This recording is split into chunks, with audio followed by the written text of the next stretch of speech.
ছোটবেলা থেকে চানাচুর বলতে আমার একটাই পছন্দ, মুখরোচক, স্বাদে স্বাস্থ্যে। ভালো খান, সুস্থ থাকুন। মুখরোচক, ভালোবাসার ৭৫ বছর। এখন বসন্ত, কিন্তু ডিভোর্স কোনো ঋতু মানে না। চারপাশে কান পাতলেই কোকিলের কণ্ঠের মতোই ভেসে আসে ডিভোর্সের খবর। এই সমস্ত দেখে শনিবার সোশ্যাল মিডিয়াতে মজা করে একটি পোস্ট করেন অভিনেতা সুদীপ মুখার্জির স্ত্রী পৃথা চক্রবর্তী। লেখেন, আমি ও সুদীপ আর একসাথে নেই, আমাদের অফিসিয়ালি ডিভোর্স হয়ে গেছে, আমরা আজীবন ভালো বন্ধু থাকব। পৃথার এই পোস্ট দেখে সোশ্যাল মিডিয়া ও ইন্ডাস্ট্রির অন্দরে তুমুল হইচই পড়ে যায়। খবরের সত্যতা জানতে একের পর এক ফোন আসতে থাকে অভিনেতার কাছে। বাধ্য হয়ে সোশ্যাল মিডিয়াতে একটি ভিডিও মারফত আসল সত্যিটা জানিয়ে দিলেন সুদীপ। নমস্কার, আমি সুদীপ মুখার্জি।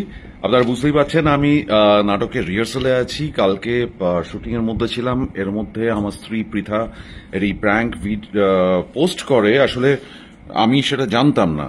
সেই পোস্টটা লিখে যে মিউচুয়াল ডিভোর্স ইত্যাদি, আমরা সেপারেটেড, এই ধরনের একটা পোস্ট করে।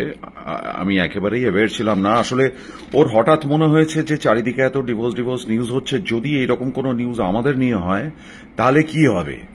ও মানে ব্যাপারটা যেহেতু অতটা ভেবে দেখেনি যে এটা নিয়ে এরকম একটা সোশ্যাল মিডিয়ায় বিশাল রটনা তৈরি হবে, মিডিয়া ঝাঁপিয়ে পড়বে অফকোর্স। আর আমিও সারাদিন শুটিং এর মধ্যে ছিলাম, আমি জানতাম না। আমি হঠাৎ করেই দেখলাম যে আমার কাছে প্রচুর মিডিয়ার বন্ধুদের ফোন আসছে, আমার যারা ক্লোজ বন্ধু বান্ধবদের ফোন আসে। আমি যার জন্য কাজের মধ্যে ফোন সুইচ অফ করে রেখে দিয়েছিলাম, আমি বুঝতে পারিনি। তারপরে আমি রাত্রে গিয়ে এইটা দেখলাম, আমার সঙ্গে একটি হলো। উই আর লাইক, আমি এটা নিয়ে আমি যেটা বলছি আর কি, যে এটা নিয়ে বিশেষ জাস্ট এমনি একটা পোস্ট করেছিল, অত বোঝেনি। We are together, absolutely it's a prank.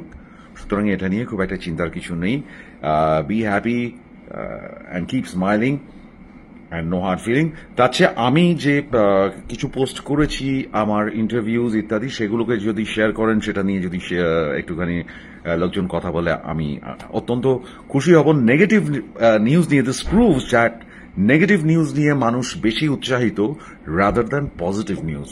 So look forward to positive things, কারণ আমরা অনেক পজিটিভ কাজও করছি। আমি একটা চিরসখার মতন বিউটিফুল সিরিয়াল করছি, তাছাড়া আমি অডিও স্টোরি করছি। সেগুলোতে আপনারা আসুন, সেগুলোতে বেশি কনসেন্ট্রেট করুন। আমার ছেলেরা বড় হচ্ছে, স্কুলে যাচ্ছে, those are positive things. Negative news নিয়ে বেশি লাভ হবেন না। Thank you so much, I love you all. Once again, it was a simple prank gone wrong. We are together.